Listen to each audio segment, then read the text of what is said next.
हाँ, हम लोग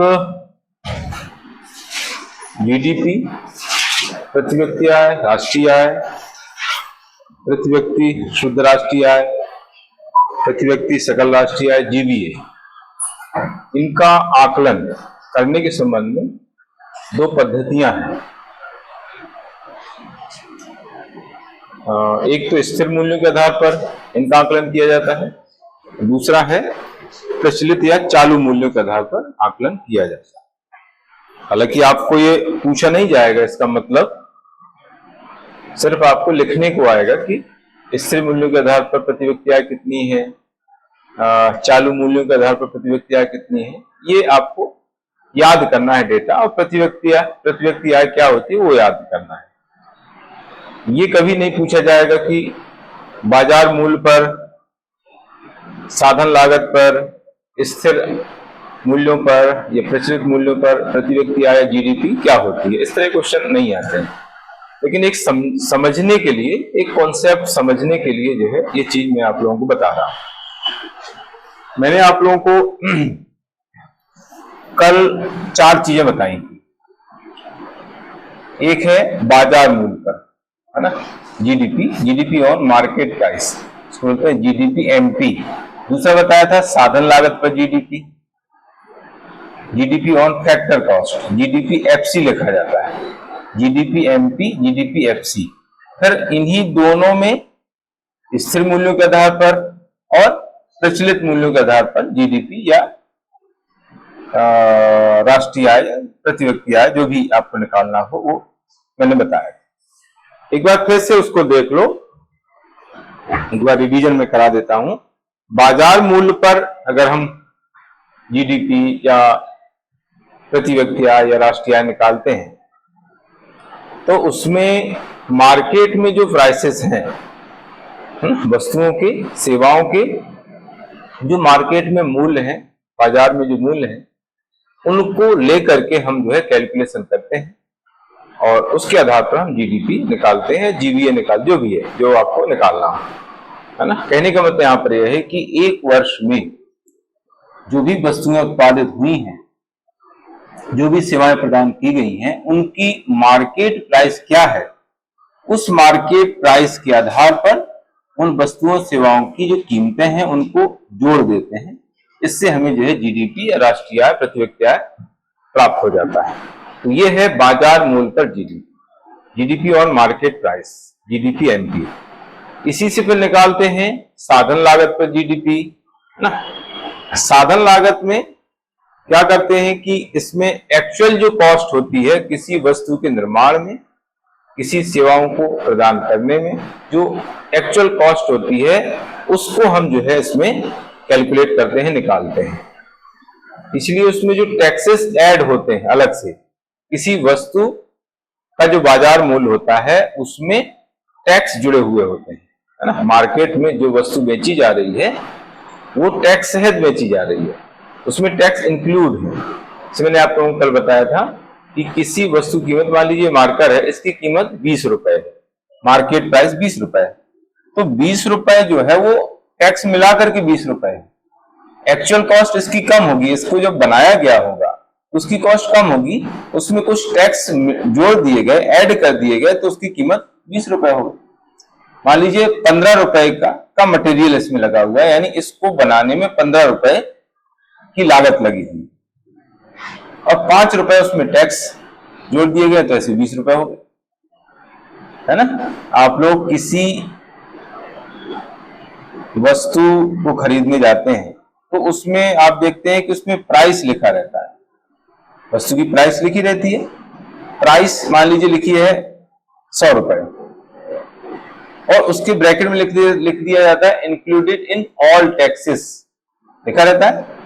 तो 100 रुपए की जो कीमत है वो टैक्स को मिला करके है, एक्चुअल नहीं है, उसकी कॉस्ट कम होगी। मतलब उस वस्तु को बनाने में जो कॉस्ट लगी होगी, जो मटेरियल, जो कच्चा माल, रॉ मटेरियल लगा होगा, वो कम होगा।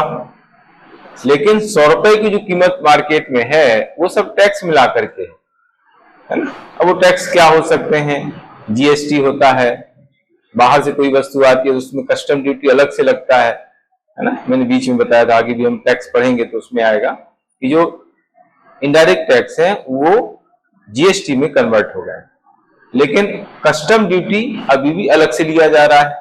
कस्टम ड्यूटी भी एक इनडायरेक्ट टैक्स है, अप्रत्यक्ष कर है।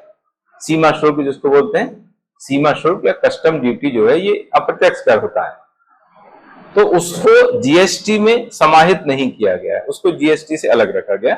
बाकी जो इनडायरेक्ट टैक्सेस हैं वो सारे जीएसटी में इंक्लूड हो गए हैं, जीएसटी हो गए, अलग से अब उनको नहीं लिया जाता। कुछ रेयर, कुछ उदाहरण अलग हैं, जैसे वेट कहीं पर लगता है कहीं पर नहीं लगता है ना। जैसे पेट्रोलियम उत्पाद हैं, उनमें राज्य वेट लगाते हैं, क्योंकि पेट्रोलियम उत्पाद जो है ये जीएसटी में सम्मिलित नहीं है, मतलब जीएसटी से अलग रखे गए। एल्कोहलिक लिकर है, इसको जो है जीएसटी से अलग रखा गया है, तो इस पर जो है टैक्स सरकार, राज्य सरकारें लगाती हैं, है ना। तो इस तरीके से कुछ ऐसे टैक्सेस हैं जो अभी उसमें समाहित नहीं है, बाकी ज्यादातर इनडायरेक्ट टैक्स उसमें सम्मिलित हो गए हैं। तो जो वस्तुएं आप खरीदने जाते हैं, खरीदते हैं, उनमें इनडायरेक्ट टैक्स लगे रहते हैं। बाहर से वस्तु आ रही तो उसमें कस्टम ड्यूटी रहती है, यहीं की वस्तु है तो उसमें जीएसटी होता है, फिर जीएसटी में सीजीएसटी है, एसजीएसटी है, आईजीएसटी है ना, उसमें मेंशन रहता है, ठीक है, आप देखेंगे तो उसमें क्लियर रहता है। तो वो सब टैक्स मिलाकर के उस वस्तु की कीमत डिसाइड हो जाती है, ये बाजार मूल्य जिसको हम कहते हैं। जब हम साधारण लागत पर निकालने जाते हैं जीडीपी या जो भी आपको निकालना हो, तो उसमें सारे इनडायरेक्ट टैक्सेस हमको हटाने पड़ते हैं, निकालने पड़ते हैं, घटाने पड़ते हैं। जितने भी इनडायरेक्ट टैक्सेस उसमें ऐड हुए हैं उस वस्तु में या सेवा में, उन सभी को हम क्या करते हैं, साधारण लागत पर जब जीडीपी निकालते हैं तो सभी इनडायरेक्ट टैक्स को माइनस कर देते हैं, प्लस सब्सिडी को ऐड कर दिया जाता है, क्योंकि सब्सिडी का जीडीपी में अभी तक आकलन नहीं हुआ। जीडीपी का जब कैलकुलेशन करते हैं, निकालते हैं जीडीपी, बाजार मूल्य पर जीडीपी पहले निकलती है, तो बाजार मूल्य पर जब हमने जीडीपी निकाली है तो उसमें कहीं भी सब्सिडी को मेंशन नहीं किया गया। क्यों नहीं किया गया? क्योंकि इसमें एक वर्ष में उत्पादित जितनी भी वस्तुएं सेवाएं हैं उनके मूल्यों को सम्मिलित किया गया है, उनको जो है उनके मूल्य सम्मिलित किए गए, उसमें सब्सिडी का कहीं रोल नहीं आया। और सरकार अलग अलग क्षेत्रों में जो पिछड़े क्षेत्र हैं उनको विकसित करने के लिए, उनको बढ़ावा देने के लिए सरकार काफी मात्रा में सब्सिडी देती है। सब्सिडी मतलब एक छूट टाइप से होती है। जैसे एलपीजी है तो एलपीजी में सब्सिडी गवर्नमेंट दे रही है। पहले आपके सिलेबस में सब्सिडी एक टॉपिक हुआ करता था, अभी सब्सिडी का टॉपिक हटा दिया उन्होंने, नए सिलेबस में हटा दिया। इसके पहले लगातार सब्सिडी का टॉपिक इकोनॉमी में था पहले, है ना। तो सरकार की ओर से कुछ छूट दी जाती है, उसको हम बोलते हैं सब्सिडी। तो एक बड़ा अमाउंट होता है, इस अमाउंट को बाजार मूल्य पर कहीं भी सम्मिलित, बाजार मूल्य पर जब हम जीडीपी निकालते हैं तो उसका कहीं भी उल्लेख नहीं आया, उसको कहीं भी उसमें इंक्लूड नहीं किया गया, सम्मिलित नहीं किया गया। तब हम साधारण लागत पर जो जीडीपी निकालते हैं तो इनडायरेक्ट टैक्सेस माइनस कर देते हैं और सब्सिडी को ऐड कर दिया जाता है, तो हमें जो है साधन लागत पर जीडीपी मिल जाती है, यानी GDP FC, GDP on factor cost. GDP on factor cost यानी जीडीपी एफसी बराबर क्या हो गया? GDP MP minus indirect tax minus plus subsidy, है ना। सब्सिडी उसमें ऐड करना है और इनडायरेक्ट टैक्सेस जो है माइनस करना है, घटाना है, अप्रत्यक्ष घटाना है, सब्सिडी को जोड़ना है। तो हमें मिल जाएगा साधन लागत पर जीडीपी या जीबीए या नेशनल इनकम, राष्ट्रीय आय या प्रति व्यक्ति आय, जो भी आप निकालना चाह रहे हैं। फिर इन दोनों में वापस से जो है दो चीजें इसमें हैं, दोनों में मतलब बाजार मूल्य पर जीडीपी हम दो तरीके से निकालते हैं, उसमें स्थिर मूल्य के आधार पर जीडीपी और प्रचलित मूल्य के आधार पर जीडीपी ना। तो पहले मैंने बताया है प्रचलित मूल्य या चालू मूल्यों के आधार पर जीडीपी, है ना, जीडीपी एट करेंट प्राइसेस। तो करेंट प्राइसेस का मतलब यहां पर यह है कि जिस वित्त वर्ष के लिए आप जीडीपी निकाल रहे हैं उसी वित्त वर्ष में उन वस्तुओं की कीमतें क्या रही हैं, उन कीमतों को, उन प्राइसेस को हम जो है उसमें सम्मिलित करते हैं। मैंने आप लोगों को बताया था कि एक बात दोनों में कॉमन, स्थिर मूल्य के आधार पर जीडीपी, प्रचलित मूल्य के आधार पर जीडीपी, दोनों में एक बात कॉमन है। वो कॉमन क्या बताई थी? वो मैंने ये बताई थी कि जिस वित्त वर्ष के लिए आप जीडीपी निकाल रहे हैं उसी वित्त वर्ष में, उस वित्त वर्ष में जितनी भी वस्तुएं सेवाएं उत्पादित हुई हैं, सेवाएं प्रदान की गई हैं, उनको जो है उसमें सम्मिलित किया जाता है, इंक्लूड किया जाता है। ये कॉमन बात है दोनों में, चाहे हम स्थिर मूल्यों के आधार पर जीडीपी निकालें या प्रचलित मूल्य के आधार पर जीडीपी निकालें, वस्तुएं सेवाएं उसी वित्त वर्ष की हम सम्मिलित करेंगे जिस वित्त वर्ष का हम आकलन कर रहे हैं। जैसे 2023-24 के लिए हम जीडीपी निकाल रहे हैं, तो मैंने आप लोगों को बताया कि 2023-24 मतलब क्या होगा, 1 अप्रैल 2023 से 31 मार्च 2024, ये 2023-24 का वित्त वर्ष कहलाएगा। तो इस बीच में जितनी भी वस्तुएं उत्पादित हुई हैं, जितनी सेवाएं प्रदान की गई हैं, उनको जो है हम सम्मिलित करेंगे और उनके ही जो है उसी वर्ष की कीमतें सम्मिलित करेंगे, है ना। उन वस्तुओं सेवाओं की उस वर्ष में कितनी कीमतें रही हैं उनको सम्मिलित करते हैं। कीमतें बढ़ती घटती रहती है तो एवरेज निकाल लिया जाता है। आप कहेंगे सर वो तो कीमतों में तो बहुत अंतर आ जाता है, एक साल में बहुत अंतर आ जाएगा, है ना। भाई 1 अप्रैल 2023 से वो वित्त वर्ष स्टार्ट हुआ, 31 मार्च 2024 तक कंप्लीट हो गया, तो बीच में बहुत फ्लक्चुएशन होता है, बढ़ जाती हैं कीमतें, कभी बीच में कम भी हो जाती हैं, तो फिर क्या होगा, तो उसका एवरेज निकाला जाता है। ठीक है, तो ये है प्रचलित मूल्यों के आधार पर या चालू मूल्यों के आधार पर जीडीपी। इसमें वस्तुएं सेवाएं उसी वर्ष की ली जाती हैं, उसी वित्त वर्ष की, और उनकी कीमतें भी उसी वित्त वर्ष की ली जाती हैं। चालू वर्ष के लिए जब हम आकलन करते हैं, तो अब स्थिर मूल्यों के आधार पर हम जीडीपी निकालते हैं, तो इसमें कॉमन बात जो मैंने बताई है कि वस्तुएं सेवाएं उसी वर्ष के ले रहे हैं जिस वर्ष के लिए हम इसका आकलन कर रहे हैं, यानी 2023-24। लेकिन कीमतें हम पुरानी लेते हैं। कीमतें कब की लेते हैं, यानी आधार वर्ष की। आधार वर्ष जो भी है 2011-12 का भी आधार वर्ष चल रहा है, तो 2011-12 में उस वस्तु की कीमत क्या रही होगी जो वित्त वर्ष में उत्पादित हुई है, उसको हम लेंगे। जैसे मान लीजिए बताया था, जैसे इसकी कीमत करंट ईयर में जो है 20 रुपए रही, लेकिन आधार वर्ष में 10 रुपए थी, 10 रुपए इसकी कीमत बढ़ गई है, डबल हो गई है। तो हम जब स्थिर मूल्यों के आधार पर जीडीपी निकालेंगे तो इसकी कीमत लेंगे 10 रुपए। जब हम चालू मूल्य के आधार पर जीडीपी निकालेंगे तो इसकी कीमत कितनी लेंगे, 20 रुपए लेंगे। इसलिए आप देखते हैं कि स्थिर मूल्यों के आधार पर जो जीडीपी होती है या राष्ट्रीय आय प्रति व्यक्ति अभी होती है, वो कम होती है, उसका अमाउंट कम होता है। चालू मूल्य के आधार पर उसका अमाउंट ज्यादा होता है, क्योंकि उसमें महंगाई इंक्लूड हो जाती है, वस्तु की जो कीमतें बढ़ जाती है वो उसमें इंक्लूड हो जाती है, इसलिए जो है वो अमाउंट ज्यादा आता है। इसलिए स्थिर मूल्यों के आधार पर जीडीपी, उसको वास्तविक जीडीपी बोला जाता है, क्योंकि उसमें कीमतें, जो बढ़ी हुई कीमतें, वो उसमें सम्मिलित नहीं है। मैंने आप लोगों को जीडीपी के 2 प्रकार बताए थे, एक बताया था वास्तविक, एक बताया था उसको नॉमिनल कहा जाता, सांकेतिक। हिंदी में सांकेतिक बोलते हैं, इंग्लिश में नॉमिनल बोला जाता है। वास्तविक यानी रियल और सांकेतिक यानी नॉमिनल। तो स्थिर मूल्यों के आधार पर जो जीडीपी हम निकालते हैं वो वास्तविक है, क्योंकि उसमें वस्तुओं की जो कीमतें बढ़ी हुई हैं उनको उसमें सम्मिलित नहीं किया गया, मुद्रास्फीति उसमें सम्मिलित नहीं। सांकेतिक जीडीपी होती है, नॉमिनल जीडीपी होती है, उसमें ये प्रचलित मूल्यों के आधार पर जीडीपी होती है, इसमें जो मुद्रास्फीति सम्मिलित हो जाती है, वस्तुओं की कीमतें सम्मिलित हो जाती हैं, इसलिए उसका जो अमाउंट होता है वो ज्यादा होता है, बढ़ जाता है। जिसमें मैंने एग्जाम्पल दिया था, अभी 2024-25 की हम बात करें, 2024-25 में जो प्रति व्यक्ति शुद्ध राष्ट्रीय आय per capita, NNI, net national income उसको बोलते हैं, per capita net national income, प्रति व्यक्ति शुद्ध राष्ट्रीय आय जो है वो करीब 2 लाख है, 2 लाख रुपए। 2024-25 का डेटा बता रहा हूं, ये प्रचलित मूल्यों के आधार पर है। 2024-25 में प्रचलित मूल्यों के आधार पर जो प्रति व्यक्ति शुद्ध राष्ट्रीय आय है वो 2 लाख रुपए। अभी हम आगे डेटा पढ़ेंगे। वहीं इसी ईयर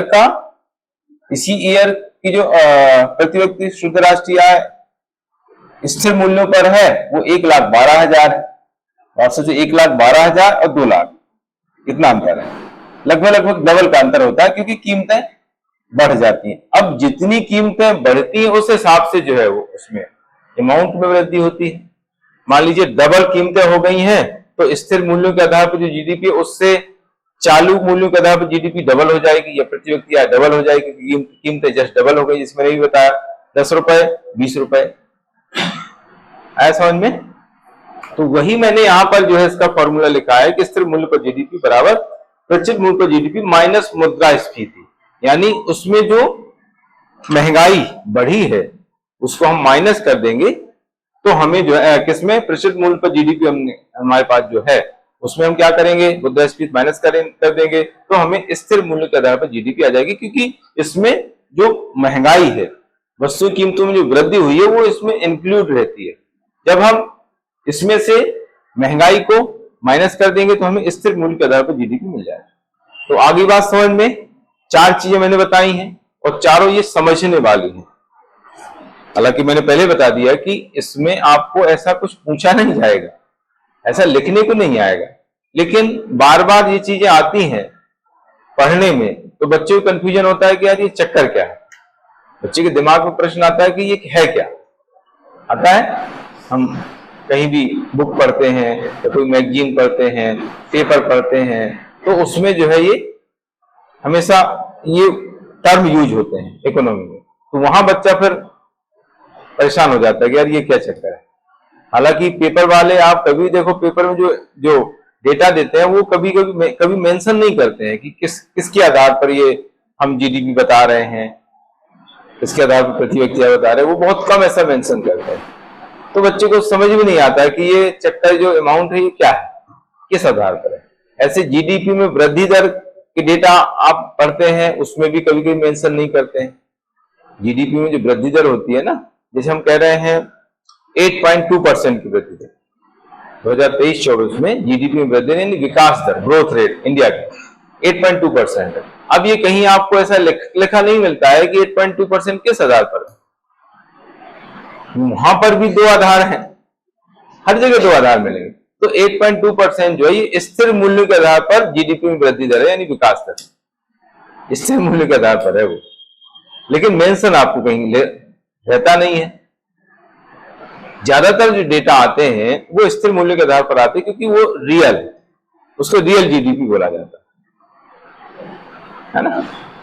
ठीक, तो अभी और आगे हम बात करेंगे, डेटा इसके आगे आएंगे। तो आ गया समझ में, ये है स्थिर मूल्यों के आधार पर जीडीपी जीबीए जो भी हम निकाल रहे हैं वो वर्तमान वित्त वर्ष में उत्पादित वस्तुओं एवं सेवाएं तथा इनका आधार वर्ष यानी 2011-12 पर आधारित मूल्यों के द्वारा स्थिर मूल्यों पर जीडीपी का आकलन किया जाता है।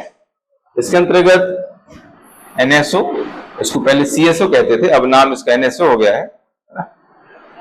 पहले था इसका नाम केंद्रीय सांख्यिकी संगठन, अब इसका नाम हो गया राष्ट्रीय सांख्यिकी संगठन, है ना। तो सीएसओ नाम अब एनएसओ हो गया है कि आधार पर वित्त वर्ष एक आधार वर्ष निर्धारित करता है, और आधार वर्ष और वित्त वर्ष में जो डिफरेंस होता है लगभग 10 से 12 वर्ष का होता है ना।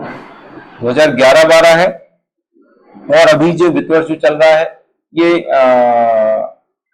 2024-25 चल रहा है ना, कंप्लीट ही हो गया, लगभग 24-25 कंप्लीट होने वाला है। तो अब ये जो डिफरेंस है ये ज्यादा हो गया है, तो अब ये चेंज हो सकता है, मतलब कभी भी हो सकता है कि 1-2 महीने में चेंज हो जाए, क्योंकि उसकी प्रोसेस चल रही है चेंज करने की। इतना अंतर नहीं होना चाहिए, जो अंतर है 10 से 12 वर्ष का अंतर होना चाहिए। अभी कितना अंतर हो गया, अभी ज्यादा हो गया, 13 वर्ष का लगभग अंतर हो रहा है, ठीक है। तो चेंज होने वाला है, और ये एनएसओ डिसाइड करता है कि क्या वित्त वर्ष रखना। अभी 2011-12 है, तो वो डिसाइड करेंगे कि वित्त वर्ष कितना, मतलब किस वर्ष को आधार वर्ष घोषित करना है, वो अभी जो है डिसाइड होगी। तो ये है इस तरीके से, और ये मैंने बता ही दिया है। ये भी मैंने बताया है कि पहले क्या होता था कि जीडीपी का जो आकलन है वो बाजार मूल्य पर भी होता था और साधन लागत पर भी होता था, लेकिन बाद में जो है साधन लागत पर जो जीडीपी का आकलन है उसको बंद कर दिया गया है। अब बाजार मूल्य पर जो जीडीपी है उसको ही वास्तविक जीडीपी कहा जाता है। अब उसमें मेंशन नहीं रहता है कि ये बाजार मूल्य पर जीडीपी है, साधन लागत पर जीडीपी, क्योंकि साधन लागत पर तो होते ही नहीं, फैक्टर कॉस्ट पर जीडीपी आकलन होते नहीं है, कैलकुलेशन नहीं होता। तो अब जीडीपी लिखा है मतलब उसको मानते हैं बाजार मूल्य पर, जीडीपी ऑन मार्केट प्राइस को ही जो है वास्तविक जीडीपी मान लिया गया है, क्योंकि साधन लागत पर जीडीपी को बंद कर दिया गया। ये 30 जनवरी 2015 की बात है। 30 जनवरी 2015 को ही जो है 30 जनवरी 2015 को बहुत सारे चेंजेस किए गए थे। इसी समय जो है आधार वर्ष भी चेंज हुआ था, है ना, 2015 को चेंज हुआ था। अब 10 साल हो गए, 2025 में तो चेंज होना ही होना है, मान के चलो, है ना। और इसी समय जो है साधन लागत पर जीडीपी को बंद कर दिया गया था। इसी समय जीवीए स्टार्ट किया गया था, है ना। इसमें इस वर्ष यानी 2015 में बहुत सारे परिवर्तन हुए। क्या क्या परिवर्तन हुए? इस समय साधन लागत पर जीडीपी को बंद कर दिया गया, बाजार मूल्य पर जीडीपी को ही जीडीपी मान लिया गया, आधार वर्ष चेंज हुआ था, है ना। पहले 2004-05 आधार वर्ष हुआ करता था, 2004-05। 2015 में उसको चेंज करके कर दिया गया 2011-12। और इसी समय जो है जीवीए स्टार्ट किया गया, जीवीए सकल मूल संवर्धन, ग्रॉस वैल्यू एडिड भी इसी वर्ष स्टार्ट किया गया है ना। 2015 को सीएसओ, पहले सीएसओ नाम था, 2019 में इसका नाम एनएसओ हुआ है ना, द्वारा साधन लागत पर जीडीपी का आकलन बंद कर दिया गया है। अब बाजार मूल्य पर जीडीपी को ही वास्तविक जीडीपी मान लिया गया है। और इसी समय जो है आधार वर्ष चेंज हुआ और इस समय जीवीए स्टार्ट किया गया है। ये वर्तमान में इसके डेटा कुछ मैंने यहाँ पर दिए हुए हैं। राष्ट्रीय सांख्यिकी कार्यालय एनएसओ द्वारा 31 मई 2024 को एक प्रेस नोट जारी किया गया था, उसमें ये डेटा बताए गए थे। वास्तविक जीडीपी यानी रियल जीडीपी यानी स्थिर मूल्यों का आधार, मैंने अभी बताया स्थिर मूल्यों के आधार पर जीडीपी, उसको वास्तविक जीडीपी कहा जाता है, अभी हमने पढ़ा है। तो वो उसका जो डेटा है वो है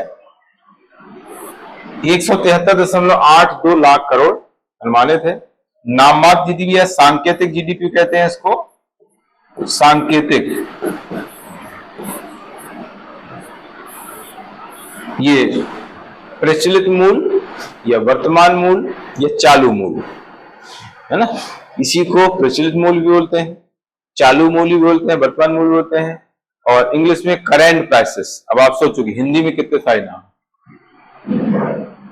वर्तमान मूल्य भी बोल देते हैं, चालू मूल्य भी बोल देते हैं, प्रचलित मूल्य भी बोल देते हैं, इंग्लिश में करेंट प्राइसेस बोलते हैं, है ना। वर्तमान इसी को बोलते हैं चालू और इसी को कहते हैं प्रचलित।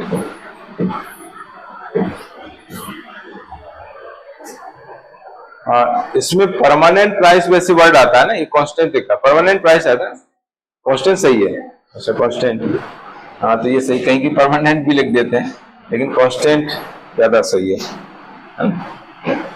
तो कांस्टेंट प्राइसेस और करंट प्राइसेस, ठीक है। तो ये देखो अमाउंट ज्यादा है। मैंने आप लोगों को क्या बताया था कि जो स्थिर मूल्य के आधार पर जो जीडीपी या प्रति व्यक्ति आय जो भी होती है वो कम होता है अमाउंट, लेकिन प्रचलित मूल्य के आधार पर जो जीडीपी का अमाउंट होता है ज्यादा होता है। ये देखिए आप देख सकते हैं 173.82 लाख करोड़ है और ये है 295.36 लाख करोड़, यानी लगभग 300 लाख करोड़ हो गए, और वो है 173, तो लगभग डबल के आसपास है। तो ये है इस तरीके से, इसको बोलते हैं सांकेतिक जीडीपी, नॉमिनल जीडीपी, ठीक है। फिर ये देखो डेटा यहां पर लिखा हुआ है 2023-24 के दौरान वास्तविक जीडीपी में वृद्धि दर, यहां लिखा है वास्तविक जीडीपी में वृद्धि दर मतलब स्थिर मूल्यों के आधार पर। 2023-24 का डेटा है 8.2% है।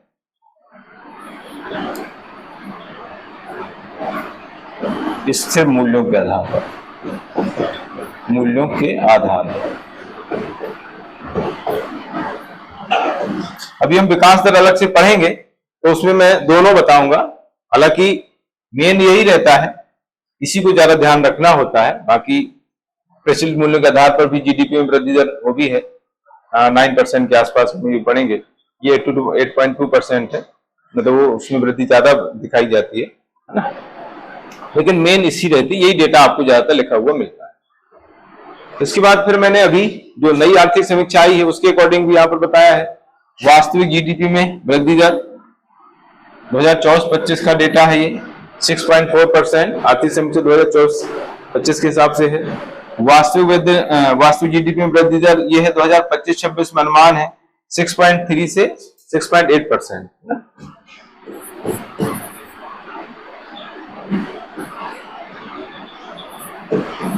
अनुमान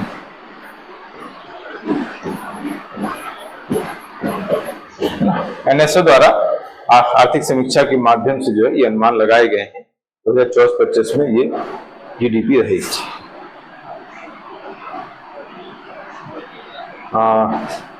आर्थिक समीक्षा में जो है ये अनुमान लगाए गए, ठीक है। तो 3 ईयर के डेटा हो गए हमारे पास वृद्धि दर के। 2023-24 में 8.2%, वो रियल है, एक्चुअली वास्तविक अनुमान है, उसको हम क्या बोलते हैं, वास्तविक अनुमान। ये वास्तविक अनुमान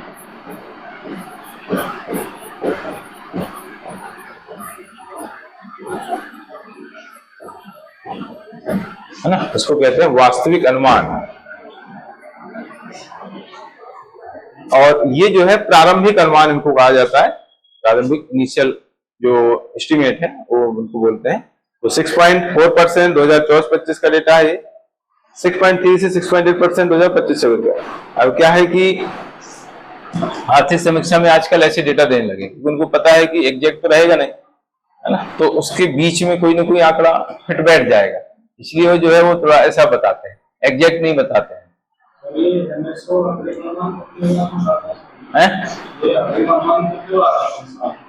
तीन महीने में आते हैं ये, है ना, 3 महीने में मतलब 4 बार आते हैं। और लास्ट में क्या करता है वो, लास्ट में फिर एक एवरेज निकाल के और वास्तविक अनुमान आ जाता है। जब वित्त वर्ष कंप्लीट हो जाता है तो वो जो कंप्लीट आ जाता है, मतलब फिर रियल हो जाता है। जैसे अभी 31 मार्च के बाद 1-2 महीने में फिर वो अनुमान बता देगा कि भाई इतना रहा। ये 2024, अब 2024-25 6.4% बताया है, लेकिन जरूरी नहीं कि इतना ही हो, इसमें कम ज्यादा हो सकता है।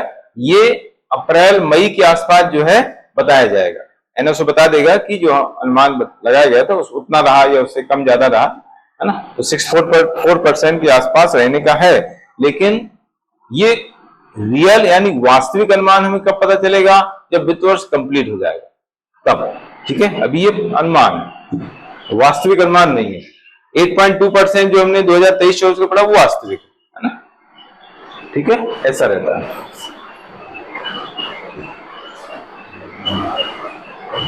पहले प्रारंभिक अनुमान होते हैं, फिर बाद में संशोधित अनुमान होते हैं, और फिर होते हैं वास्तविक। जब वित्त वर्ष कंप्लीट हो जाता है तो फिर वास्तविक रियल एस्टिमेट हमारे पास आ जाते हैं। तो ये इस तरीके से जीडीपी में वृद्धि दर की कुछ डेटा मैंने बताए हैं। इसके बाद जीडीपी के लक्षण, जब आपको शॉर्ट में जीडीपी पूछा जाएगा तो उसमें ये खास तौर से आपको लिखना पड़ेगा। जीडीपी का आपको अर्थ लिखना है, उसके संक्षेप में प्रकार बता देंगे, फिर जीडीपी के लक्षण बताएंगे, फीचर्स बता देंगे, फिर उसका उपयोग क्या है, जीडीपी का महत्व क्या है, उसकी सीमाएं, है ना, जो भी आपको पूछेगा। मान लीजिए उसमें जीडीपी के सिर्फ लक्षण पूछे हैं तो अर्थ और लक्षण बता देना। जीडीपी का महत्व समझाइए तो फिर जीडीपी का महत्व ही बताना, फिर लक्षण नहीं बताना। जीडीपी का अर्थ बता देंगे, उसका महत्व बता देंगे और कुछ डेटा बता देंगे, डेटा बतानी पड़ेगा आप लोग। तो जीडीपी के लक्षण से संबंधित जो भी पॉइंट हम पढ़ रहे हैं, पढ़ेंगे, वो हम अर्थ से निकालते हैं। हमने जो अर्थ में चीजें पढ़ी हैं वही लगभग वो लक्षण में लिखते हैं, है ना। हर जगह यही लगभग होता है। मैंने कई बार हर सब्जेक्ट में यही बताया है कि कुछ पॉइंट आप अर्थ से ही आपको अर्थ से मिल जाएंगे, लक्षण की विशेषताओं। और लक्षण के जो पॉइंट होते हैं उन्हीं पॉइंट्स में से हम गुण दोष निकाल लेते हैं। लक्षण में सकारात्मक पॉइंट भी होते हैं, नकारात्मक पॉइंट भी होते हैं। तो लक्षण के जो सकारात्मक पॉइंट है, पॉजिटिव चीजें, वो हम गुण में लिख देंगे, मेरिट। और जो निगेटिव पॉइंट है यानी नकारात्मक जो पॉइंट है वो हम लोग दोष में डीमेरिट में लिख देंगे, तो वहीं से जो है सब कुछ आपको मिल जाएगा। यानी अर्थ आपको अगर अच्छे से पता है तो आप जो है पूरा आंसर लिख के आ सकते हैं। अर्थ आपने समझ लिया है, कॉन्सेप्ट समझ लिया है, तो आपको नहीं भी ज्यादा आ रहा है तो भी आप लिख करके आ जाएंगे, है ना। तो ऐसा तरीके रहते हैं, ये हमें सीखना पड़ता है। और कई लोग आप देखते होंगे कि ऐसे लोग हैं जो हर बार मेंस निकालते हैं, प्री निकलती है, मेंस निकलती है, क्योंकि उन्होंने फिक्स कर रखा है, उन्होंने तय कर रखा है कि भाई हमें इतना पढ़ना है और ऐसे पढ़ना है। उनका सब बना हुआ है, सिनॉप्सिस बनी हुई है, नोट्स बनी हुई हैं, तो मेंस देंगे और उनका निकलेगा। भले ही आगे पोस्ट नहीं मिले लेकिन मेंस तो निकाल लेते हैं। और कई ऐसे लोग हैं कि लगातार पोस्ट उनकी इंक्रीज हो रही है। 2020 का रिजल्ट पहले आया, उसमें एक छोटी पोस्ट मिली। 2019 का रिजल्ट आया, उसमें तो उससे बड़ी पोस्ट मिली। 2021 का रिजल्ट, उसमें और बड़ी पोस्ट मिली। ऐसे लोग भी हैं। मेरे स्टूडेंट है बहुत सारे कि जो पोस्ट लगातार बढ़ाते जा रहे हैं। और कई लोग तो ऐसे कि डायरेक्ट डिप्टी कलेक्टर बन गए तो बस खत्म ही हो गया काम, तो जरूरत ही नहीं है उनको कुछ करने की। कई तो ऐसे है कि डिप्टी कलेक्टर बन गए, हो गया। अब जैसे 2-3 लोग तो दो बार डिप्टी कलेक्टर बन गए, डीएसपी बन गए। अब एक जो 7वीं रैंक थी, नाम मुझे याद नहीं आ रहा, उनने पता नहीं 2020 में डिप्टी कलेक्टर बनी, तो 2019 में उन्होंने पता नहीं किसने बोल दिया डीएसपी की पोस्ट भर दी, तो डीएसपी में हो गया। अब डिप्टी कलेक्टर से डीएसपी तो कोई लड़की है, कोई ज्वाइन तो करेगी नहीं। तो ऐसी भी चीजें हुई। एक बार डीएसपी बने, दूसरी बार भी डीएसपी भर दिया, तो डीएसपी दूसरी बार में भी हो गया। एक बार डिप्टी कलेक्टर बने, दूसरी बार डिप्टी कलेक्टर बने, उसमें भी हो गया। वो थोड़ा सा 20-19 में तो वो सीनियरिटी का था, इसलिए उन्होंने दिए थे एग्जाम, क्योंकि 19 में अगर 19 ज्वाइन करेंगे तो सीनियरिटी 1 साल सीनियर हो जाएंगे, अगर 20 का ज्वाइन करते हैं तो 1 साल जूनियर रहेंगे। तो कई लोगों ने जिनका 2020 में डिप्टी कलेक्टर हुआ, 19 में हुआ, तो 19 का उन्होंने ज्वाइन किया।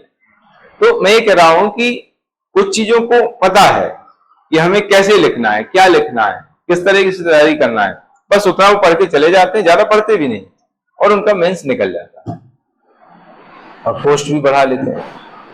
और कई लोग ऐसे हैं कि 4 बार, 5 बार, 6 बार मेंस दे दिया, मेंस नहीं निकली। कई लोगों का इंटरव्यू भी हो रहा है लेकिन फाइनल सिलेक्शन नहीं हो रहा है। तो हर तरह के लोग, कई लोग हैं जो प्री नहीं निकल पा रही है। तो मतलब भांति भांति के लोग हैं, वैरायटी बहुत है ना। प्री निकल पा रही है, प्री निकल रही है तो मेंस नहीं निकल रही है, मेंस निकल इंटरव्यू दे रहे हैं तो फाइनल सिलेक्शन नहीं हो रहा है, ऐसा है। कई लोगों के साथ ये हुआ कि लगातार वो इंटरव्यू दे रहे हैं, फिर अगला मेंस रुक गया, फिर अगली प्री रुक गई, ऐसा भी हो रहा है। लगातार वो मेंस इंटरव्यू दे रहे हैं लेकिन अगला जो मेंस था वो नहीं हुआ, यानी इंटरव्यू कॉल रुक गया। फिर आगे जो प्री का रिजल्ट आया तो प्री भी नहीं हुआ, यानी ये पूरी तरीके से बाहर हो गए, मेंस भी नहीं है और प्री भी नहीं, आगे मतलब इंटरव्यू भी नहीं है। ऐसी स्थिति भी आ जाती है कभी कभी, है ना। पीएससी में ये प्रॉब्लम है, मतलब आप शिखर तक पहुंच गए हैं, फिर नीचे गिरते हैं, फिर नीचे से उठते हैं, ऐसा हो जाता है। मतलब पीएससी बिल्कुल अर्श से फर्श में गिरा देती है ना। फर्श से अर्श में व्यक्ति पहुंच जाता है, फिर अर्श से फिर वापस से फर्श में गिर जाता है ना। ये चलता रहता है, ये श्रृंखला चलती रहती है, अर्श से फर्श, फर्श से अर्श और अर्श से फर्श। ठीक है, हाँ। तो ये है तो लक्षण के अंतर्गत जो हम पॉइंट लिखेंगे, पढ़ेंगे, वो वही पॉइंट है जो हमने इसके अर्थ में पढ़े हैं। तो उसमें मैंने बताया था कि जीडीपी में क्या है, जीडीपी के अंतर्गत जो भी वस्तुएं सेवाएं सम्मिलित की जाती हैं, वो किसी देश की भौगोलिक सीमाओं के अंदर जो वस्तुएं उत्पादित होती हैं, सेवाएं प्रदान की जाती है, उनको ही सम्मिलित किया जाता है। भौगोलिक सीमा, इसमें वर्ड भौगोलिक सीमा आता है, तो वो आपको यहाँ पर बताना है। जीडीपी में किसी देश की घरेलू या भौगोलिक सीमा में उत्पादित वस्तुओं सेवाओं के मौद्रिक मूल्य को सम्मिलित किया जाता है।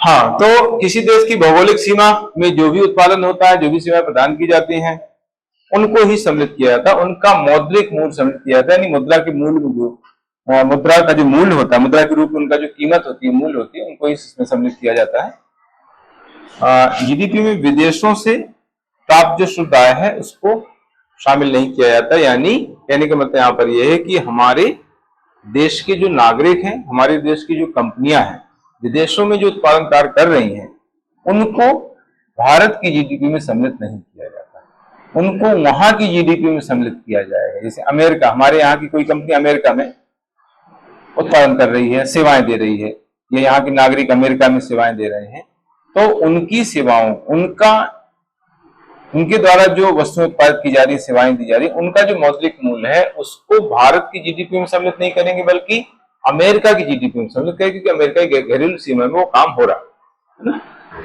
ये है। इसके बाद आता है, इसमें देश के अंदर देशी विदेशी नागरिक कंपनियों द्वारा अर्जित जो आय है उसको सम्मिलित किया जाता है। मतलब देश के अंदर चाहे वो देशी कंपनियां हो चाहे विदेशी कंपनियां हो, उनके द्वारा उत्पादित वस्तुओं सेवाओं के मौद्रिक मूल्य को सम्मिलित किया जाता है ना। मतलब दोनों, देश के अंदर चाहे वो कंपनी विदेशी हो या देशी हो, नागरिक देशी हो या विदेशी हो, उन सभी के जो उत्पादन कार्य है, सेवाएं प्रदान की जाने वाली जो गतिविधियां हैं, उनकी जो आय है, उनका जो मूल्य है, उनको ही इसमें सम्मिलित किया जाता है। केवल एक वर्ष में उत्पादित वस्तुओं सेवाओं को ही सम्मिलित किया था, हमने वहां पर पढ़ा था। एक निर्धारित अवधि, सामान्यतः एक वर्ष है ना, एक वर्ष में जो भी गतिविधियां होती हैं, जो भी सेवाएं प्रदान की जाती है, जो भी उत्पादन कार्य होता है देश के अंदर, उनको ही सम्मिलित किया जाता है। अगले साल यानी 2 वर्ष से 3 वर्ष की जो उत्पादन कार्य उसको सम्मिलित नहीं किया जाता। केवल अंतिम वस्तुओं सेवाओं को ही इसमें सम्मिलित करते हैं, मध्यवर्ती वस्तुओं को सम्मिलित नहीं करते हैं। यानी किसी वस्तु से कोई दूसरी वस्तु बन रही है तो वो हो जाएगी मध्यवर्ती हो जाएगी, है ना। एक वस्तु जो है अंतिम अवस्था तक पहुंचते पहुंचते कई स्टेज पार करती है ना, कई चरणों से गुजरती है। तो जो बीच में कई वस्तुएं बनती हैं, फिर उससे दूसरी वस्तु बनती है, फिर तीसरी वस्तु बनती है, तो वो कहलाती है मध्यवर्ती वस्तुएं, है ना। तो मध्यवर्ती वस्तुओं की जो मूल्य हैं, कीमतें हैं, उनको सम्मिलित नहीं किया जाता। अंतिम वस्तुओं की जो कीमतें हैं उनको सम्मिलित किया जाता। अंतिम वस्तु का मतलब होता है कि उससे कोई और वस्तु, दूसरी वस्तु नहीं बनाई जाती, वो अंतिम वस्तु होती है। भौतिक उत्पादन शामिल न होकर केवल मानव निर्मित उत्पादन सम्मिलित होता है ना। मतलब मानव द्वारा जो निर्मित उत्पादन है उसको ही सम्मिलित किया जाता है, भौतिक उत्पादन सम्मिलित नहीं किया जाता। यानी जैसे पेड़ पौधे, जंगल है, तो उसको सम्मिलित नहीं करते क्योंकि नेचुरल चीजें हैं, उत्पादित हो रही हैं। मानव द्वारा जो खेती की गई है, जो भी उत्पादन किया जाता है, बीज बोया गया है, उसका उत्पादन जो होता है उसको सम्मिलित किया जाता है। भौतिक उत्पादन यानी प्राकृतिक नेचुरल जो चीजें होती हैं उनको जो है इसमें सम्मिलित नहीं किया जाता। मानव द्वारा जो उत्पादन की गई वस्तुएं हैं, मानव द्वारा जो सेवाएं प्रदान की गई हैं, उनको ही जो है इसमें सम्मिलित किया जाता है। और ये मैंने बता ही दिया, 2015 से जीडीपी का आकलन केवल बाजार मूल्य पर हो रहा है, साधन लागत पर जीडीपी को इसका आकलन बंद कर दिया गया, ये मैंने बता दिया है आपको। ठीक है, तो यही सारी चीजें हैं जो मैंने बताई हैं। इनका फिर महत्व क्या है, उपयोगिता क्या है? उपयोगिता का यह है कि जीडीपी के माध्यम से जो है किसी देश की अर्थव्यवस्था का आकार निर्धारित होता है, साइज। मतलब जितनी ज्यादा जीडीपी उतनी बड़ी अर्थव्यवस्था, ऐसा माना जाता है। ठीक है, तो पहला इसका जो इंपॉर्टेंस है वो यही है कि जीडीपी से जो है किसी देश की अर्थव्यवस्था का साइज या आकार डिसाइड होता है। जिस देश की जितनी ज्यादा जीडीपी है उस देश की अर्थव्यवस्था उतनी बड़ी मानी जाती है ना। तो ये है। हाँ, एक इसमें पॉइंट ये है कि जीडीपी में वृद्धि दर को ही देश की अर्थव्यवस्था का विकास दर माना जाता है। यानी जो हम विकास दर बोलते हैं, कहते हैं भारत की विकास दर, अभी मैंने बताया 2023-24 में भारत की विकास दर 8.2% है। तो भारत की विकास दर मतलब क्या?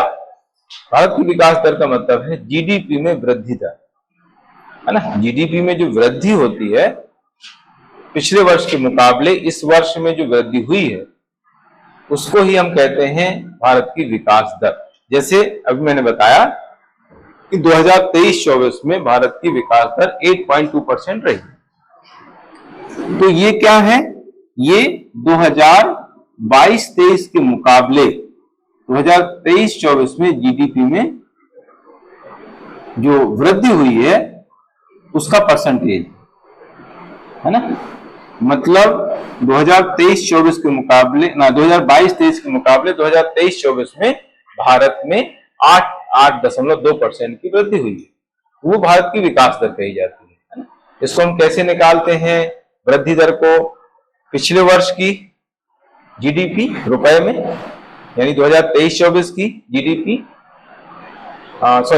2023-24 की जीडीपी माइनस 2022-23 की जीडीपी अपॉन डिवाइड बाई 2022-23 की जीडीपी इंटू 100। इससे हमें निकल के आएगी 2023-24 में जीडीपी में वृद्धि। देखो 2000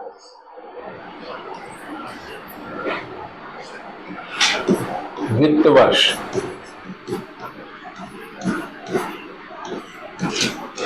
2023-24 में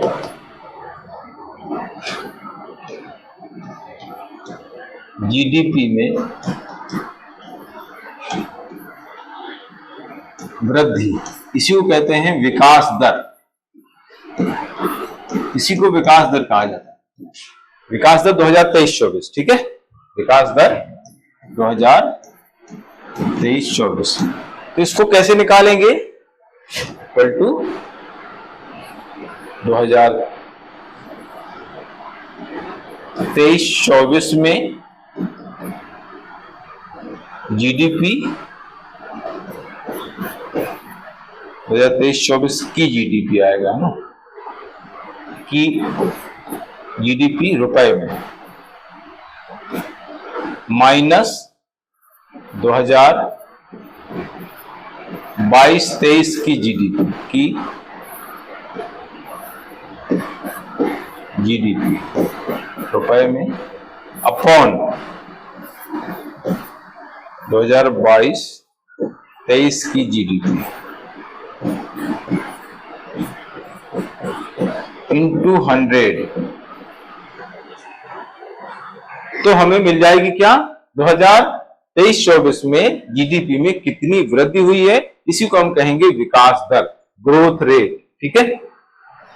ऐसे निकाली जाती है। कभी कभी जो है माइनस में वृद्धि होती है। अभी हमने 2020-21 का डेटा पढ़ा था। 2020-21 में विकास दर -6 लगभग रही है, 6.6 ऐसा कुछ मैंने बताया था, यही है ना, -6.6%। तो ये मतलब माइनस में रही। तो माइनस में क्यों रहेगी? क्योंकि ये अमाउंट जो है, जो हमने पहले लिखा, ये कम होगा, ये ज्यादा होगा।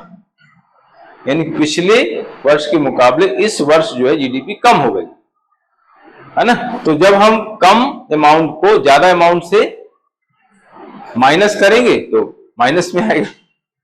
ये अमाउंट कम है और ये ज्यादा है तो माइनस आएगा। माइनस में कैलकुलेशन करेंगे तो हमें विकास दर माइनस में आ जाएगी।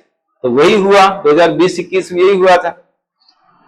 2019-20 के मुकाबले 2020-21 में जो है जीडीपी कम हो गई कोरोना की वजह से, इसलिए जो हमें माइनस में जीडीपी प्राप्त हुई, वृद्धि माइनस में वृद्धि, यानी विकास दर माइनस में मिल गई। तो इस तरीके से ये आकलन होता है। तो जीडीपी में जो वृद्धि होती है पिछले वर्ष के मुकाबले इस वर्ष, उसी को हम विकास दर के रूप में बोलते हैं। भारत की विकास दर इतनी रही, इसका मतलब है कि जीडीपी में वृद्धि इतनी। आया समझ में? इसके द्वारा किसी देश की अर्थव्यवस्था का आकार निर्धारित, तो मैंने अभी बताया, अर्थात जितनी ज्यादा जीडीपी होगी उतनी अर्थव्यवस्था संपन्न मानी जाएगी, है ना। अर्थव्यवस्था की संपन्नता इस पर डिपेंड करती है। इस पर हम कल और बात